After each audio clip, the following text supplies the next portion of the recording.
سلامی دوباره خدمت همه دوستان و هنرجوها و هنرمندای عزیز. یه تمرینی من خودم هم انجام میدم، گفتم به شما هم بگم و آموزش بدم و از اون استفاده کنید.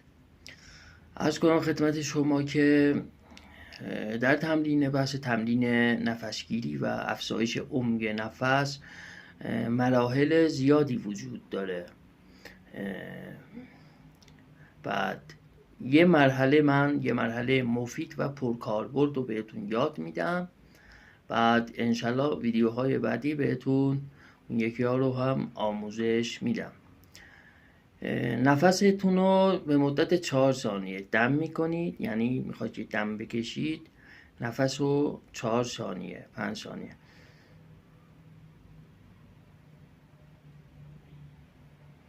بعد نفس رو به مدت 7 ثانیه نگه میدارید. نفس رو البته عرض کنم خدمت شما که نفستون رو از دیافرام بگیرید و بعد ریه هاتون رو پر کنید، شکم بیاد جلو، هم ریه نفستون قوی تر بشه، نه اینکه فقط اینطوری.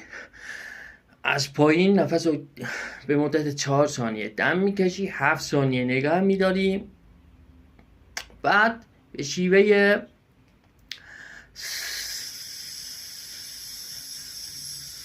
یهویی نه، حالا نفس رو یه باره بدی بیرون اونطوری نه، نفس رو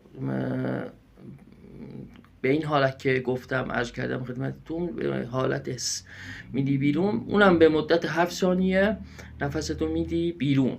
بعد زماناشو زیاد میکنی، حالا 2-3 بار اون رو انجام دادی 4 ثانیه رو میکنی 6-7 ثانیه، حبس رو میکنی مثلا 10 ثانیه 11 ثانیه، بعد اونم 8 ثانیه، بعد اینطوری زیاد میکنی. بعدم میبینی که مثلا مدتش زیاد شده، حالا میتونی 10 ثانیه مثلا باز دم بکشی، بازدم کنی و مثلا 20 ثانیه حبس کنی، مدت 10 ثانیه هم نفس رو بدید بیرون.